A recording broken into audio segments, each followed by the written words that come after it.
മാന്യ പ്രേക്ഷകർക്ക് എൻ്റെ പ്രണാമം. ഒരു സഹാബുദ്ദീൻ എന്ന് പറയുന്ന ഒരു യുവാവ് 2-3 ദിവസങ്ങൾക്ക് മുമ്പ് യൂട്യൂബിൻ്റെ ചുവട്ടിൽ ഒരു കമൻ്റ് എഴുതി.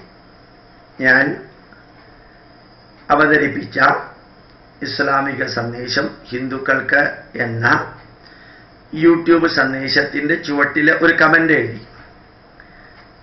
നിങ്ങൾക്ക് പച്ച കാണുമ്പോൾ വെറി പിടിക്കുന്നത് എന്താണ്? മലപ്പുറത്ത് മാത്രമേ പച്ചയുള്ളൂ, പച്ച ഉപയോഗിച്ചു എന്ന് വെച്ചിട്ട് എന്താണ് കുഴപ്പം എന്ന് വളരെ വിമർശന ബുദ്ധിയാൽ ഒരു കമൻ്റ് എഴുതി. എനിക്ക് ആ കമൻ്റ് വായിച്ചപ്പോൾ വളരെ സന്തോഷം തോന്നി. കാരണം അയാൾ അങ്ങനെ ഒരു കമൻ്റ് എഴുതിയത് കൊണ്ടാണ് എനിക്ക് ഇന്ന് ഇങ്ങനൊരു വിഷയം നിങ്ങളുടെ മുമ്പിൽ അവതരിപ്പിക്കാൻ സാധിച്ചത്. ഒരു പച്ചയും ഒരു കാവിയും ഒരു ചുമപ്പും ഈ ലോകത്തിലെ ഒരു വ്യക്തിയുടേതുമല്ല, ഒരു മതത്തിൻ്റേതുമല്ല, ഒരു രാജ്യത്തിൻ്റേതുമല്ല. അതുപോലെ ഒരു ചന്ദ്രനും ഒരു നക്ഷത്രവും ഒരു അരിവാളും ഒരു ചുറ്റികയും ഒരു കുരിശും ഒരു പുസ്തകവും യഥാർത്ഥത്തിൽ ഒരു വ്യക്തിയുടെയോ ഒരു മതത്തിൻ്റെയോ ഒരു ദേശത്തിൻ്റെയോ അല്ല. നമ്മൾ അതെല്ലാം ഒരു മതത്തിൻ്റെ പ്രതീകമായിട്ട് കണ്ട് ആ കളറ്, ആ അക്ഷരം അല്ലെങ്കിൽ ആ പ്രത്യേക ചിഹ്നം അത് ഞങ്ങളുടേതാണ് എന്ന് പറഞ്ഞ് വേണ്ട സ്ഥലത്തും വേണ്ടാത്ത സ്ഥലത്തും അത് ഉപയോഗിച്ച് അത് മറ്റുള്ളവരുടെ മനസ്സിൽ ഒരു വിഭാഗത്തിൻ്റേത് മാത്രമാണ് എന്ന പ്രതീകമുണ്ടാക്കാൻ ശ്രമിക്കുമ്പോഴാണ് പ്രശ്നം ഉണ്ടാവുന്നത്. ഒന്ന് ആലോചിച്ച് നോക്കാം. തൃശൂലം ശിവന്റെ കയ്യിലുള്ളതാണ്. നമ്മൾ തൃശൂലം ശരിക്ക് പൂജിക്കാറുണ്ട് അമ്പലങ്ങളിൽ. ചില വിരളമായിട്ടാണെങ്കിലും ചില അമ്പലങ്ങളിൽ തൃശൂലം തന്നെ പൂജിക്കാറുണ്ട്. പഴയ കാലത്തെ കുടുംബക്ഷേത്രങ്ങളിൽ വാള് പൂജിക്കാറുണ്ട്. വെളിച്ചപ്പാടിൻ്റെ കയ്യിലുള്ള വാള് പൂജിക്കാറുണ്ട്. ഇപ്പോൾ വാള് പൂജിക്കുമ്പോൾ ആർക്കും തോന്നാറില്ല ഇത് കൊലപാതകം നടത്താനുള്ളതാണെന്ന്. തൃശൂലം പൂജിക്കുമ്പോൾ ആർക്കും തോന്നാറില്ല ഇതൊരു പ്രത്യേക വിഭാഗത്തിൻ്റെതാണെന്ന്. പിന്നെ പല പത്രങ്ങളിലും പല മാധ്യമങ്ങളിലും പല മുദ്രാവാക്യങ്ങളിലും പല പ്രൊസഷനുകളിലും പല സമ്മേളനങ്ങളിലും തൃശൂലം വിതരണം ചെയ്യാൻ തുടങ്ങിയപ്പോൾ, തൃശൂലത്തിൻ്റെ ചിത്രം വന്നപ്പോൾ, തൃശൂലം ഒരു സിമ്പിളായിട്ട് മാറിയപ്പോൾ ചിലരൊക്കെ ധരിച്ചു അത് RSSൻ്റെയാണ്, അത് ബജരംഗ ദളിൻ്റേതാണ്, അത് VHPയുടെയാണ് എന്നെല്ലാം ധരിച്ചു. അത് തൃശൂലത്തിൻ്റെ കുഴപ്പമല്ല. അങ്ങനെ ഒരു ധാരണ ഉണ്ടാക്കാൻ പലരും ശ്രമിച്ചു. അതുപോലെയാണ് നമ്മളിപ്പോൾ ചന്ദ്രക്കലയും നക്ഷത്രവും. അത് മുസ്ലിങ്ങളുടേതാണ്. യഥാർത്ഥത്തിൽ ചന്ദ്രക്കലയും നക്ഷത്രവും മുസ്ലിങ്ങളുടെയാണോ? അത് എല്ലാവരുടേതും അല്ലേ? അരിവാള് എല്ലാ വിഭാഗം കർഷക തൊഴിലാളിയുടെയും കയ്യിലുള്ളതല്ലേ? അത് മാർക്സിസ്റ്റ് പാർട്ടിയുടെ ആണോ? ചുറ്റിക എല്ലാ വർക്ക്ഷോപ്പിലും ഉള്ള സാധനമല്ലേ? അത് മാർക്സിസ്റ്റ് പാർട്ടിയുടെ ആണോ? നെൽക്കതിര് CPIയുടെ ആണോ? അത് എല്ലാവരുടേതും അല്ലേ? അപ്പൊ നമ്മൾ പച്ച നിറം കാണുമ്പോൾ നിങ്ങൾക്ക് എന്താണ് ഇത്രയും അധികം വെറി പിടിക്കുന്നത് എന്ന് ചോദിക്കുമ്പോൾ, പച്ച നിറം കാണുമ്പോൾ ഈ ലോകത്തിലെ ആർക്കും ഒരിക്കലും വെറി പിടിക്കേണ്ട കാര്യമില്ല. പക്ഷേ വിദ്യാഭ്യാസ മന്ത്രി എല്ലാ സ്കൂളും പച്ചയാക്കണം എന്ന് പറയുമ്പോൾ, എല്ലാ ടീച്ചേഴ്സും പച്ച ബ്ലൗസ് ഇട്ടുകൊണ്ട് വരണം എന്ന് പറയുമ്പോൾ, എല്ലാ സ്കൂളുകളിലും ഈ പച്ച നിറം പ്രതിഫലിപ്പിക്കുന്ന രീതിയിലുള്ള ബോർഡും ഡെസ്കുകളും അതുപോലെ തന്നെയുള്ള കാര്യങ്ങളും വേണമെന്ന് പറയുമ്പോൾ, അതിൻ്റെ പുറകിൽ ഈ പ്രകൃതി രമണീയമായ സസ്യലതാദികളുടെ ഇലയുടെ നിറമായ പച്ച എങ്ങനെയാണ് മതത്തിൻ്റെ പ്രതീകമായിട്ട് മതം പ്രതിനിധാനം ചെയ്യുന്നവരുടെ ധാർഷ്ട്യത്തിന് കാരണമാകുന്നത് എന്ന് ഒന്ന് നമ്മൾ ചിന്തിക്കുമ്പോഴാണ് പച്ചയോട് അവർഷണം ഉണ്ടാവുന്നത്. അല്ലെങ്കിൽ പച്ചയോട് അവർഷണം ഉണ്ടാവേണ്ട ഒരു കാര്യമില്ല. ഇനി ഇത് പറയാൻ വേണ്ടി മാത്രമല്ല ഞാൻ ആ സബ്ജക്റ്റ് എടുത്തത്. ഒന്ന് ആലോചിച്ച് നോക്കാം. മുസ്ലിങ്ങൾ സൗദി അറേബ്യയിലും മിഡിൽ ഈസ്റ്റ് രാജ്യങ്ങളിലും ഒരു ലോഹ മാതിരിയുള്ള സാധനം ഇടാൻ കാരണമുണ്ട്. എന്താ കാരണം അറിയോ? അതിശക്തമായ മണൽക്കാറ്റുകളുള്ള സ്ഥലമാണ് മിഡിൽ ഈസ്റ്റ് രാജ്യങ്ങൾ. നമ്മളെ പോലെ ഈ ഷർട്ടോ മുണ്ടോ കൊടുത്താൽ ഈ കാറ്റടിക്കുമ്പോൾ ഇതിൻ്റെ ഇടയിൽ കൂടെ കയറുന്ന മണ്ണ് അകത്ത് ഒരിക്കൽ കയറിയാൽ പിന്നെ നമ്മൾ വീട്ടിൽ ചെന്ന് കുളിക്കുന്നത് വരെ ബനിയന്റെ ഉള്ളിലും ശരീരത്തിൽ പല ഭാഗങ്ങളിലും ഈ മണ്ണായിരിക്കും ഉണ്ടായിരിക്കാം. അപ്പൊ അത് നമ്മുടെ ശരീരത്തിൽ കയറാതിരിക്കാൻ, മണൽക്കാറ്റിലൂടെ വരുന്ന മണൽത്തരികൾ ശരീരത്തിനകത്ത് കയറാതിരിക്കാൻ ആവശ്യമായിട്ടുള്ള ഒരു കവറാണ് ക്ലോക്ക് എന്ന് പറയുന്നത്. അത് മിഡിൽ ഈസ്റ്റ് രാജ്യങ്ങളിലും ഇസ്രായേലിലും പാലസ്തീനിലും എല്ലാ സ്ഥലത്തും ജനങ്ങൾ സാധാരണ ഡ്രസ്സായിട്ട് ഉപയോഗിക്കാൻ ഒരു കാരണമുണ്ട്. പക്ഷേ ആ കാരണം ഈ മണൽക്കാറ്റോ മണ്ണിന്റെ പൊടിയോ ഇല്ലാത്ത കേരളത്തിലും ഇന്ത്യയിലും പള്ളിയിലച്ചന്മാരെ ധരിച്ചുകൊണ്ട് നടക്കുകയാണെന്ന് വിചാരിക്കാം. എന്തൊരു അസംബന്ധാണ്! അകത്ത് പാൻറ്, അകത്ത് ഷർട്ട്, അകത്ത് ടൈ, ബനിയൻ, ഷൂസ്, സോക്സ്, പുറത്ത് മാത്രം ഒരു പ്രത്യേക രീതിയിലുള്ള സൗദി അറേബ്യക്കാരുടെ ലോഹയുമിട്ട് നടന്നാൽ അതൊരു അബദ്ധമല്ലേ? അതൊരു പ്രദർശനമല്ലേ? അത് കപടതയല്ലേ? ഇനി ആ സൗദി അറേബ്യയിലും മറ്റ് രാജ്യങ്ങളിലുമുള്ള ഇതേ അറബി ഡ്രസ്സ് ഇവിടുത്തെ മുസ്ലിങ്ങൾ ഇട്ടുകൊണ്ട് നടത്തുമെന്ന് വിചാരിക്കാം. എന്തൊരു അബദ്ധമാണ്! ഈശ്വരാനുഗ്രഹം കൊണ്ടത് അവർ ചെയ്യാറില്ല. അത് വലിയൊരു ഭാഗ്യമായി. ഒരു മുസ്ലിം ആണുങ്ങളും അവിടെ അവരിടുന്നതായിട്ടുള്ള സാധനം ഇടുന്നതായിട്ട് കാണുന്നില്ല. ചില മൗലവിമാർ മാത്രം ഇടുന്നതായിട്ട് കാണുന്നുണ്ട്. അത്രയേ ഉള്ളൂ. അതേ സമയത്ത് ആലോചിച്ച് നോക്കാം, സ്ത്രീകളുടെ ഈ പുറത്തിട്ടിരിക്കുന്ന പർദ്ദ പെൻഗ്വിനെ പോലെയാണ് ചില സ്ത്രീകൾ കൂട്ടം കൂട്ടായിട്ട് നടക്കുമ്പോൾ മലപ്പുറത്ത് കാണുന്നത്. ആ കറുത്ത ഡ്രസ്സിൽ ഈ ചൂടുള്ള, മാത്രമല്ല നല്ല ഹ്യൂമിഡിറ്റിയുള്ള ഈ അന്തരീക്ഷത്തിൽ ഈ കറുത്ത ഡ്രസ്സ് ഇട്ടുകൊണ്ട് ചുട്ടു പഴുത്ത് നടക്കുമ്പോൾ അവരനുഭവിക്കുന്ന വേദന, മണൽക്കാറ്റുള്ള ഈ മധ്യപൂർവേഷ്യയിലെ മിഡിൽ ഈസ്റ്റ് കൺട്രിയിൽ അവരുടെ കണ്ണിലും അവരുടെ ബ്ലൗസിനകത്തും ശരീരത്തിനകത്തും മണൽ പോകാതിരിക്കാൻ വേണ്ടി ഉണ്ടാക്കിയ ആ പർദ്ദ, ഇതൊന്നുമില്ലാത്ത ഇവിടെ എന്തിനാ ഇവിടെ വെച്ച് അത് നിലനിർത്തുന്നത്? ഒന്ന് ആലോചിച്ച് നോക്കാം. തലയിൽ കവറ്, കണ്ണ് മാത്രം തുറക്കുന്ന രീതിയിലാണ് പലപ്പോഴും പർദ്ദ ഇട്ടിരിക്കുന്നത്. അത് ഒരു തരത്തിൽ നല്ലതാണ്, ഒരു കുഴപ്പമില്ല. എന്താ കാരണം? ഈ കണ്ണ് അടച്ചിട്ട് കണ്ണിലേക്ക് പോലും ഒരു മണൽത്തരി പോവില്ല മണൽക്കാറ്റ് വരുമ്പോഴത്തേക്കും. കറുത്തത് എന്തിനാണ് ഇടുന്നത് അതെനിക്ക് അറിഞ്ഞൂടാ. അത് അവരുടെ തലയ്ക്കകത്തുള്ള എന്തോ കുഴപ്പം കൊണ്ടാണ് കറുത്തത് ഇത്രയും ചുട്ടുപഴുത്ത മിഡിൽ ഈസ്റ്റ് രാജ്യങ്ങളിൽ ഇടുന്നത്. അല്ലെങ്കിൽ മിഡിൽ ഈസ്റ്റ് രാജ്യങ്ങളിൽ സ്ത്രീകൾ പർദ്ദ ധരിക്കുന്നത് നല്ലതാണ്, ഒരു തെറ്റുമില്ല. അത് യുക്തമാണ് അവിടുത്തെ അന്തരീക്ഷത്തിന്. പക്ഷെ ഇവിടെ ആ പർദ്ദ കൊണ്ടുവന്നിട്ട് ഇട്ട് ഏത് സ്വർഗത്തിലേക്ക് പോവാനാണ്? പ്രവാചകനായിട്ടുള്ള മുഹമ്മദ് നബി പർദ്ദയിടണം എന്ന് പറഞ്ഞിട്ടുണ്ടെങ്കിൽ അത് ഇന്ത്യക്കാരോടല്ല പറഞ്ഞിരിക്കുന്നത്, അവിടെയുള്ള വ്യക്തികളോടാണ് പറഞ്ഞിരിക്കുന്നത്. അപ്പോ പച്ച നിറം പച്ചയായിട്ട് ഉപയോഗിക്കുന്നതിൽ ലോകത്തിലെ ഒരാൾക്കും ഒരു പ്രശ്നം ഉണ്ടാവില്ല. അത് മലപ്പുറത്തല്ല, ലോകത്തിലെ ഏത് ഹിമാലയത്തിലോ കൈലാസത്തിലോ ഉപയോഗിച്ചാലും ആർക്കും ഒരു പ്രശ്നമില്ല. മറിച്ച് അത് മതത്തിന്റെ പ്രതീകവും മതത്തിന്റെ ചിഹ്നവും മതത്തിന്റെ അപ്രമാദമായിട്ടുള്ള സ്വാധീനവുമെല്ലാം തെളിയിക്കാൻ വേണ്ടി വാക്കും പ്രവൃത്തിയും സൂചിപ്പിക്കാൻ വേണ്ടി ചെയ്യുമ്പോഴാണ് പ്രശ്നം ഉണ്ടാവുന്നത്. കോഴിക്കോട് വിമാനത്താവളത്തിൽ സ്വാതന്ത്ര്യ ദിനത്തിന് പച്ചക്കൊടി ഉയർത്തി എന്ന് പറഞ്ഞാൽ എന്താ ഇതിൻ്റെ അർത്ഥം? ത്രിവർണ്ണ പതാകയിൽ പച്ച കളറില്ലേ, അപ്പൊ പിന്നെ പച്ചക്കൊടി ഉയർത്തിയാൽ എന്താ കുഴപ്പം എന്ന് ചോദിക്കുന്ന രീതിയിലുള്ള ഒരു പ്രദർശനത്തിനല്ല പച്ചക്കൊടി.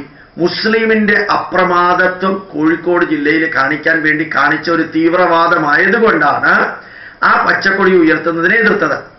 അതുപോലെ തന്നെ കേരളത്തിൽ ആവശ്യമില്ലാത്ത ലോഹയും അണിഞ്ഞുകൊണ്ട് ഈ പള്ളിയിലച്ചന്മാരും കർദിനാൽമാരും നടക്കുമ്പോഴത്തേക്കും അതല്ല ഇവിടുത്തെ ഡ്രസ്സ്, അത് ഇവിടെ ആവശ്യമുള്ളതല്ല. അപ്പൊ അവിടെയാണ് വിയോജിപ്പ്. മതത്തിന്റെ അപ്രമാദിത്വം കാണിക്കാൻ വേണ്ടിയിട്ടുള്ള ഒരു തെറ്റായ പ്രദർശനം നടത്തുമ്പോഴാണ് അത് എതിർക്കേണ്ടി വരുന്നത്. ലോഹ മാതിരിയുള്ള ഡ്രസ്സ് ഇവിടെ ആവശ്യമില്ലാത്തതാണ്. പിന്നെ പർദ്ദ മാതിരിയുള്ളത് ഇട്ടുകൊണ്ട് പോകുമ്പോൾ തനി പെൻഗ്വിനെ പോലെയുള്ള പ്രദർശനം എന്തിനാ? ഞങ്ങൾ മതം ഫോളോ ചെയ്യുന്നവരാണ് എന്ന് കാണിക്കാൻ വേണ്ടി പർദ്ദ ഇട്ടുകൊണ്ട് നടക്കുമ്പോഴാണ് അത് പ്രശ്നം ഉണ്ടാവുന്നത്. എൻ്റെ ചെലവിലാണോ മുസ്ലിം സ്ത്രീകൾ പർദ്ദയിടുന്നതെന്ന് ചോദിച്ചാൽ ഈ ലോകത്തിലെ ആരുടെ ചെലവിലും ഒന്നുമില്ല, അതൊക്കെ ഉറപ്പ് തന്നെയാണ്. പക്ഷേ എന്തോ മുസ്ലിങ്ങൾ ഭയങ്കര മതം ഫോളോ ചെയ്യുന്നവരാണെന്ന ധാരണയുണ്ടാക്കാൻ വേണ്ടി കാട്ടിക്കൂട്ടുന്നതാണ്. ഞാൻ ഖുർആൻ വായിച്ചിടത്തോളം, കുറേ പേര് നിർബന്ധിച്ചിട്ടാണ് ഞാൻ ഖുർആൻ വായിച്ചത്, അത് വായിച്ചിടത്തോളം എനിക്ക് മനസ്സിലായത് വളരെ വളരെ വളരെ സാധാരണക്കാരായ വ്യക്തികള് സൗദി അറേബ്യയിൽ ഉണ്ടായിരുന്ന പ്രാകൃതരായ ജനതയ്ക്ക് മനസ്സിലാക്കാവുന്ന ഭാഷയിൽ നല്ല കാര്യങ്ങളാണ് ഖുർആനിൽ പറഞ്ഞിരിക്കുന്നത്. പക്ഷെ വളരെ ഉപരിപ്ലവമായിട്ടുള്ള കാര്യമാണ്. 2 ഈന്തപ്പഴം നീ എടുക്കുമ്പോഴത്തേക്കും അതിൻ്റെ ഉടമസ്ഥനോട് ചോദിക്കാതെ എടുക്കരുത്. അതൊന്നും തത്വശാസ്ത്രമല്ല. സാധാരണ കുട്ടിയോട് പറയുന്ന കാര്യങ്ങളാണ് ഖുർആനിലുള്ളത്, കുട്ടികളോട് പറയുന്ന കാര്യങ്ങളാണ് ഖുർആനിലുള്ളത്. അതൊന്നും കുഴപ്പമുള്ള കാര്യമല്ല. പക്ഷേ ആ പ്രവാചകനായ മുഹമ്മദ് നബി പറഞ്ഞിരിക്കുന്നത് 95% ജീവിതത്തിൽ പകർത്താതെ 5% മാത്രം ജീവിതത്തിൽ പകർത്തി ഞങ്ങൾ വലിയ ഇസ്ലാമുകളാണെന്ന് പറഞ്ഞ് നടക്കുന്നതിൻ്റെ പ്രദർശനം അറിയണമെങ്കിൽ ശരിക്കും മനസ്സിലാക്കാം. സൗദി അറേബ്യയിൽ അല്ലെങ്കിൽ മിഡിൽ ഈസ്റ്റ് രാജ്യങ്ങളിൽ ഈ റംസാൻ പീരീഡിൽ റംസാൻ നൊയമ്പ് മുറിച്ചാൽ വൈകുന്നേരം അവർ ഈന്തപ്പഴം കഴിക്കും. കേരളത്തിൽ ഈന്തപ്പഴം ഇല്ല. അതിന് പകരം അറബികള് കക്കൂശി പോകുമ്പോഴത്തേക്കും അവർ വെള്ളം ഉപയോഗിക്കുന്നില്ല എന്നുള്ളത് കൊണ്ട് ഇവിടെ ഉള്ളവർ ടോയ്ലറ്റിൽ പോകുമ്പോൾ വെള്ളം ഉപയോഗിക്കാതിരുന്നാൽ എന്താ അർത്ഥം? അമേരിക്കയിലെയും കാനഡയിലെയും ഇംഗ്ലണ്ടിലെയും തണുപ്പ് കാലത്ത് വെള്ളം ഉപയോഗിക്കാറില്ല. അതുകൊണ്ടാണ് ടോയ്ലറ്റ് പേപ്പർ അവരുണ്ടാക്കിയത്. അത് ഇവിടെ അത്ര തണുപ്പൊന്നും ഇല്ലാത്ത കേരളത്തിൽ ഞാൻ ടോയ്ലറ്റ് പേപ്പർ ഉപയോഗിക്കുന്നുള്ളൂ എന്ന് പറയുമ്പോൾ തലയ്ക്ക് സുഖമില്ല എന്നാണ് പറയേണ്ടി വരുന്നത്. ഇവിടെ ഈന്തപ്പഴം കഴിക്കേണ്ട കാര്യം എന്തിരിക്കുന്നു? റംസാൻ പീരീഡ് കഴിയുമ്പോൾ ഇവിടെ വേറെ എന്തെങ്കിലും കഴിച്ചൂടെ? ഇവിടത്തേതായിട്ടുള്ള പഴങ്ങൾ വേണമെങ്കിൽ കഴിച്ചൂടെ? ഈന്തപ്പഴം കഴിക്കുന്നത് തെറ്റാണെന്നുള്ള അർത്ഥത്തിലല്ല പറഞ്ഞത്. അറബികൾ കഴിക്കുന്നത് കൊണ്ട് ഞാൻ കഴിക്കുന്നു, അറബികൾ ഇന്ന ഡ്രസ്സ് ഇടുന്നത് കൊണ്ട് ഞാനതിടുന്നു, അറബികൾ ഇന്നത് തിന്നാത്തത് കൊണ്ട് ഞാൻ തിന്നുന്നു, അറബികൾ ക്രൂരമായിട്ടാണ് മൃഗങ്ങളെ കൊല്ലുന്നത്, അതുകൊണ്ട് ഞാനും അതേ ക്രൂരമായിട്ട് ഹലാൽ ചിക്കൻ ഉണ്ടാക്കുന്നു, അറബികൾ പലതും തിന്നാറുണ്ട് അതുകൊണ്ട് ഞാനത് തിന്നുന്നു. ഇങ്ങനെ തിന്നേണ്ട കാര്യമുണ്ടോ? മുസ്ലിമായിട്ട് ജീവിക്കുമ്പോഴും അള്ളാഹുവിനെ പ്രാർത്ഥിക്കുമ്പോഴും പ്രവാചകന്റെ വരിയിലൂടെ പോകുമ്പോഴുമെല്ലാം അറബികൾ ചെയ്ത മാതിരിയൊക്കെ ചെയ്യണമെന്ന് പറഞ്ഞാൽ എന്താ അർത്ഥമുള്ളത്? ഇപ്പൊ ധാരാളം വ്യക്തികൾ അമേരിക്കയിൽ ഹിന്ദു ധർമ്മം സ്വീകരിക്കുന്നുണ്ട്. അവരൊക്കെ ഇന്ത്യക്കാർ ജീവിക്കുന്ന മാതിരി ജീവിക്കണം എന്ന് പറയാറുണ്ടോ ആരെങ്കിലും? അവരുടേതായിട്ടുള്ള രീതിയിൽ ജീവിക്കുന്നു. മറിച്ച് ഹിന്ദു ധർമ്മ സന്ദേശങ്ങൾ അവർ ജീവിതത്തിൽ പകർത്തണം. ഇസ്ലാമിന്റെ സന്ദേശം ജീവിതത്തിൽ പകർത്തുക എന്നുള്ളത് ഒരിക്കലും ചെയ്യാതെ പച്ചക്കൊടി പാകിസ്ഥാനിലുള്ളത് ഉയർത്താം, പച്ച മുസ്ലിമിൻ്റെതാണെന്ന് പറഞ്ഞ് മാറ്റി തീർക്കാം, സ്കൂളിൽ പച്ച പെയിന്റ് അടിക്കുക, സ്ത്രീകളിൽ പച്ച ബ്ലൗസ് ഇടാൻ പറയുക, മിഡിൽ ഈസ്റ്റ് രാജ്യങ്ങളിൽ ലോഹയം അണിഞ്ഞുകൊണ്ട് ഇവിടുത്തെ അച്ഛന്മാരും മൗലവിമാരും നടക്കാം, അതുപോലെ സ്ത്രീകൾ പെൻഗ്വിനെ പോലെ ഈ കറുത്ത സാധനം ഇട്ടുകൊണ്ട് നടക്കാം, അവർ ഈന്തപ്പഴം തിന്നുമ്പോൾ നമ്മൾ ഈന്തപ്പഴം തിന്നാം, ഇവിടെ 5 മണിക്ക് വാങ്ങി വിളിക്കുമ്പോഴത്തേക്ക് അവിടെ 5 മണിയല്ല, അവിടെ 3 മണിയാ. അപ്പൊ പിന്നെ എന്താ 3 മണിക്കല്ലേ ഇവിടെ വാങ്ങി വിളിക്കേണ്ടത്? എന്ത് 5 മണിക്ക് വിളിക്കുന്നു? നാട്ടുകാർ കൈകാര്യം ചെയ്യും, അതുകൊണ്ടാണ്. അപ്പോൾ ഇവിടുത്തെ സമയം നോക്കിയിട്ടല്ലേ ഇവിടുത്തെ ബാങ്ക് വിളിക്കുന്നത്, ഇവിടുത്തെ സമയം നോക്കിയിട്ടല്ലേ ഇവിടുത്തെ റംസാൻ നൊയമ്പ് മുറിക്കുന്നത്, ഇവിടുത്തെ സമയം നോക്കിയിട്ടല്ലേ നമ്മൾ വെള്ളിയാഴ്ച ദിവസങ്ങളിൽ കാര്യങ്ങൾ ചെയ്യുന്നത്. അപ്പൊ ഇവിടുത്തെ സമയം നോക്കിയിട്ടല്ലേ 5 നേരം നിസ്കരിക്കുന്നത്. അതൊക്കെ ഇവിടത്തെ ആവാം. തിന്നാനും കളറിനും മാത്രം എന്തിനാണ് നമ്മൾ ഈ സൗദി അറേബ്യ പോകുന്നത്? ഇങ്ങനെ ഒന്ന് ചിന്തിച്ചു നോക്കാം, തുറന്ന് ചിന്തിക്കാം. കേരളത്തിൽ ജീവിക്കുമ്പോൾ കേരളത്തിൻ്റെതായിട്ടുള്ള രീതിയിൽ ജീവിക്കാൻ ശ്രമിക്കാം. അള്ളാഹുവിന് ദേഷ്യമൊന്നും വരില്ല. 2 സിനിമാ നടന്റെയും നടിയുടെയും വിവാഹം അടുത്ത കാലത്ത് നടന്നു. നിക്കാഹ് അൽസാജ് ഹോട്ടലിലോ മറ്റോ തിരുവനന്തപുരത്ത് നടന്നതെന്ന് തോന്നുന്നു.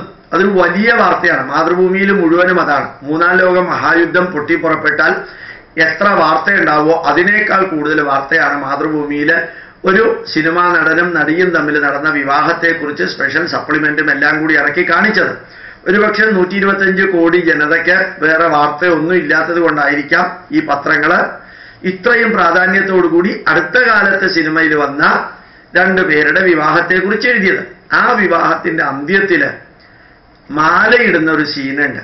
അത് മുസ്ലിങ്ങൾക്കുണ്ടോ എന്ന് എനിക്ക് അറിഞ്ഞുകൂടാ. അത് ഇവിടെ നിന്ന് എടുത്തതാണെങ്കിൽ വലിയ സന്തോഷമുണ്ട്. ഞാനൊരു മുസ്ലിമിനോട് ചോദിച്ചു, ഒരു മുസ്ലിമിനോടല്ല, ഒരു ഡസൻ മുസ്ലിങ്ങളോട് ചോദിച്ചു. അടുത്ത കാലത്ത് ഒരു ജ്യോതിഷ സമ്മേളനത്തിൽ പങ്കെടുക്കുമ്പോൾ കുറേ മുസ്ലിങ്ങൾ അവിടെ ഉണ്ടായിരുന്നു. അവരോട് ചോദിച്ചു, നിങ്ങളുടെ വിവാഹ ചടങ്ങുകളിൽ ഇന്ത്യയുടേതായിട്ടുള്ള കേരളത്തിൻ്റെതായിട്ടുള്ള പ്രത്യേകതകൾ ചേർത്തിട്ടുണ്ടോ? അവർ ഉടനെ പറഞ്ഞത് പകുതി കൂടുതൽ കേരളത്തിൻ്റെയാണ് സാറേ, പകുതിയിൽ കൂടുതലും കേരളീയ ആചാരപ്രകാരമാണ് വിവാഹം മുസ്ലിങ്ങൾ നടത്തുന്നത്. പിന്നെ ഞാൻ ചോദിച്ചു, നിങ്ങളുടെ വീട് പാല് കാച്ചുന്നതിന്? സാറേ, ധാരാളം മുസ്ലിങ്ങൾ ഇപ്പോൾ രാവിലെ തന്നെ ഗണപതി ഹോമം നടത്താറുണ്ട്. ധാരാളം മുസ്ലിം കുട്ടികൾ ഇപ്പോൾ എഴുത്തിനിരുത്താറുണ്ട്. എനിക്കത് കേട്ടപ്പോൾ സന്തോഷം തോന്നി. ഒരു മുസ്ലിമായിട്ട് തന്നെ ജീവിക്കുമ്പോൾ തന്നെ എന്തുകൊണ്ട് അതാത് ദേശത്തെ സംസ്കാരം സ്വീകരിക്കുന്നില്ല? ഈ സക്കീർ നായിക്കും MM അക്ബറും ഇതേപോലെയുള്ള അവരെ പിന്തുടരുന്ന കുറേ യുവാക്കളും വേദത്തിൽ അല്ലാഹു ഉണ്ട്, ഭവിഷ്യപുരാണത്തിൽ അല്ലാഹു ഉണ്ട്, കൽക്കി എന്ന് പറയുന്നത് പ്രവാചകനാണെന്നൊക്കെ ശുദ്ധ അസംബന്ധം പറഞ്ഞുകൊണ്ട് നടക്കുന്നതിന് പകരം ഈ നാട്ടിലുള്ളത് എടുത്ത് ജീവിതത്തിൽ പകർത്താം. നിങ്ങൾ എന്തായാലും മുസ്ലിങ്ങളുടേതായിട്ടുള്ള പല കാര്യങ്ങളും ഹിന്ദുക്കൾ എടുത്തിട്ടുണ്ട്, അതിലൊരു സംശയമില്ല. ധാരാളം ഹിന്ദുക്കള് രജപുത്രരായിരുന്ന ഹിന്ദുക്കളാണ് യഥാർത്ഥത്തിൽ സിഖുകാരായി മുസ്ലിങ്ങളുടെ ഒത്തിരി കാര്യങ്ങൾ അവർ സ്വീകരിച്ചത്. അപ്പൊ സിഖുകാരെന്ന് പറഞ്ഞു കഴിഞ്ഞാൽ ശരിക്കും അവരുടെ ആചാരങ്ങളിൽ പകുതി ഇസ്ലാമും പകുതി ഹിന്ദുവാണ്. അവരാണ് ഹിന്ദു ധർമ്മത്തെ സംരക്ഷിക്കാൻ വേണ്ടിയിട്ടുള്ള ഹിന്ദുക്കളുടെ ഒരു പ്രത്യേക വിഭാഗമായ സിംഹം എന്ന പേര് വരുന്ന സിംഗ് എന്ന പേര് വന്ന സിംഹം എന്ന പേരിലാണ്. അതൊക്കെ ഉണ്ടായത് ഇസ്ലാമിൽ നിന്ന് എടുത്തിട്ടാണ്. ധാരാളം കാര്യങ്ങൾ ക്രിസ്ത്യാനിയിൽ നിന്ന് ഹിന്ദുക്കൾ എടുത്തിട്ടുണ്ട്. ഈ വിളക്ക് ഊതിക്കെടുത്തിയിട്ട് കേക്ക് മുറിക്കുക എന്ന ശുദ്ധ അസംബന്ധം എടുത്തത് ക്രിസ്ത്യാനികളിൽ നിന്നാണ്. വിളക്ക് കത്തിച്ചിട്ട് വെച്ചിട്ട് ചെയ്തൂടെ എന്ന് ചോദിച്ചാൽ അതങ്ങനെയാണ് അമേരിക്കക്കാർ ചെയ്യുന്നത്. അതുകൊണ്ട് ഞങ്ങൾ വിളക്ക് ഊതിക്കെടുത്തിയിട്ടാണ് കേക്ക് മുറിക്കുന്നത് എന്ന് പറഞ്ഞ് അവർ ചെയ്യാറുണ്ട്. നിങ്ങൾ നോക്കിയാൽ അറിയാം, എല്ലാ ദിവസങ്ങളിലും വൈകുന്നേരം മഹാഭാരതം എന്ന സീരിയല് ഏഷ്യാനെറ്റിലുണ്ട്. അതിൻ്റെ പാട്ട്, അതിൻ്റെ ബാക്ക്ഗ്രൗണ്ട്, അതിൻ്റെ ഇൻസ്ട്രുമെന്റ് മ്യൂസിക്കുകൾ കേട്ടാൽ അറിയാം തന്നി പള്ളിപ്പാട്ടാ. ആരോ വെച്ചു കൊടുത്തതാ. പള്ളിപ്പാട്ടിന്റെ രാഗം മാത്രത്തിലാണ് ആ ഹിന്ദിയിൽ നിന്ന് മലയാളത്തിലേക്കും മറ്റ് ഭാഷകളിലേക്കും ഡബ് ചെയ്ത ആ മഹാഭാരതം സീരിയലില് ഭീഷ്മര് ശരശയ്യെ കിടക്കുമ്പോൾ പുറകിലുള്ള ബാക്ക്ഗ്രൗണ്ട് മ്യൂസിക് പള്ളിപ്പാട്ടാണ്. മൊത്തം പള്ളിപ്പാട്ടാണ്. അതിനകത്ത് വേദമന്ത്രങ്ങൾ പോലും പള്ളിപ്പാട്ടിന്റെ രീതിയിലാണ് പറയുന്നത്. ഇതൊക്കെ ചിന്തിച്ചാൽ അറിയാൻ സാധിക്കും നന്മകൾ എവിടെ ഉണ്ടെങ്കിലും എടുത്താൽ എന്താ കുഴപ്പം? എന്തിനാ ക്രിസ്ത്യാനികൾ ഇസ്രായേലുകാരെ പോലെ ജീവിക്കുന്നത്? എന്തിനാണ് മുസ്ലിങ്ങൾ സൗദി അറേബ്യക്കാരെ പോലെ ജീവിക്കുന്നത്? നമുക്ക് നമ്മുടെ രാഷ്ട്രത്തിൻ്റെതായിട്ടുള്ള പൈതൃകം എടുത്ത് ജീവിച്ചൂടെ? പച്ചയും ചന്ദ്രനും നക്ഷത്രവും അരിവാളും കുരിശും ഇതെല്ലാം ആരുടെയൊക്കെയോ പ്രതീകമാണെന്ന് വരുത്തി തീർക്കാൻ, അതുപോലെ തൃശൂലവുമൊക്കെ എന്തിൻ്റെയൊക്കെയോ പ്രതീകമാണെന്ന് വരുത്തി തീർക്കാൻ ശ്രമിക്കുമ്പോഴാണ് എല്ലാവർക്കും എതിർപ്പും പ്രതിഷേധവുമൊക്കെ ഉള്ളത് എന്നൊന്നറിയാം. ഒരു കാര്യം കൂടി ഞാൻ പറഞ്ഞത് ഓർമ്മിക്കാം. സൗദി അറേബ്യയിൽ ഒരു മുസ്ലിം തൂങ്ങി മരിച്ചപ്പോ അയാളുടെ ഡെഡ് ബോഡി സൗദി അറേബ്യയിൽ കുഴിച്ചിടാൻ അവർ അനുവദിച്ചില്ല. മുസ്ലിം ആയിട്ടും അനുവദിച്ചില്ല. ഓർമ്മിക്കുക, അത് ഇന്ത്യയിലേക്ക് ഇപ്പോഴും കൊണ്ടുവരാൻ സാധിച്ചിട്ടില്ല. അപ്പോ മുസ്ലിം ആണെന്നും പറഞ്ഞുകൊണ്ട് അവിടെ ചെന്നിട്ട് ഷൈൻ ചെയ്താൽ അവരെ ജയിലിൽ പിടിച്ചടയ്ക്കും. ഇന്ത്യയിൽ വേണമെങ്കിൽ ബോംബ് ഉണ്ടാക്കാൻ വേണമെങ്കിലും ഗവൺമെന്റ് സപ്പോർട്ട് ചെയ്യുന്ന രീതിയിൽ പണ്ട് ഉണ്ടായിരുന്നു, ഇപ്പൊ ഇല്ലെങ്കിലും. അപ്പോൾ ഇന്ത്യയിൽ എന്ത് വേണമെങ്കിലും ആവാം. ആ ഇവിടത്തെ ക്രിസ്ത്യാനി ഇസ്രായേലിലോ അമേരിക്കയിലോ ചെന്ന് തോന്നിവാസം കാണിച്ചാൽ, ഇവിടത്തെ മുസ്ലിങ്ങൾ മിഡിൽ ഈസ്റ്റ് രാജ്യങ്ങളിൽ ചെന്നിട്ട് ഞങ്ങൾ മുസ്ലിമാണെന്ന് പറഞ്ഞ് തോന്നിവാസം കാണിച്ചാൽ അവർ പിടിച്ച് അകത്തിടുമ്പോൾ ഹിന്ദുവിനോടുള്ള ട്രീറ്റ്മെന്റ് തന്നെയാണ് ഇന്ത്യൻ മുസ്ലിങ്ങളോട് മിഡിൽ ഈസ്റ്റ് രാജ്യങ്ങൾക്കാർക്കുള്ളത്. ഹിന്ദുവിനോടുള്ള ട്രീറ്റ്മെന്റ് തന്നെയാണ് ഇവിടത്തെ ക്രിസ്ത്യാനികൾ വേറെ ഏത് രാജ്യത്തിൽ ചെന്ന് തിന്മ കാണിച്ചാലും ആ രാജ്യക്കാർക്കുള്ളത് എന്നുകൂടി ചിന്തിക്കാൻ നിങ്ങൾക്ക് സാധിക്കട്ടെ. ഈ നാട്ടില് നിങ്ങളുടെ അച്ഛനും അമ്മയും ഉള്ളപ്പോ സൗദി അറേബ്യയിൽ വഴിയെ കൂടെ പോകുന്നവനെ അച്ഛ അമ്മയെന്ന് വിളിക്കേണ്ട വല്ല കാര്യമുണ്ടോ മക്കളെ എന്ന് ചോദിക്കണം എന്നെനിക്ക് തോന്നാറുണ്ട്. ഞാൻ വീണ്ടും പറയുന്നു, നമ്മുടെ നാടിന്റെ സംസ്കാരത്തിലൂടെ നിങ്ങൾ ഏത് മതത്തിലും ജീവിക്കാം. അതാണ് നമുക്ക് പറ്റിയത്. നമ്മുടെ സംസ്കാരം. നിങ്ങൾ ഇവിടെ ജനിച്ചു, ഇവിടെ വളർന്നു, ഇവിടെ ന്യൂനപക്ഷ മർദ്ദത്തിലൂടെ നിങ്ങൾ വളരുന്നു. അവസാനം ഇവിടെ തന്നെ ചാവുകയോ മരിക്കുകയോ ചെയ്യുന്ന നിങ്ങൾ വേറൊരു രാജ്യത്തിന്റെ പലതും എടുത്ത് ജീവിക്കേണ്ട കാര്യമില്ല എന്ന് ഇവിടുത്തെ ഹിന്ദുക്കൾ പറഞ്ഞാൽ അത് സത്യമാണ് എന്നുകൂടി മനസ്സിലാക്കാൻ ശ്രമിക്കാനുള്ള ബോധം, ബുദ്ധി, വൈഭവം നിങ്ങൾക്ക് ഉണ്ടാവട്ടെ എന്ന് പ്രാർത്ഥിക്കുന്നു. പ്രണാമം. നമസ്കാരം.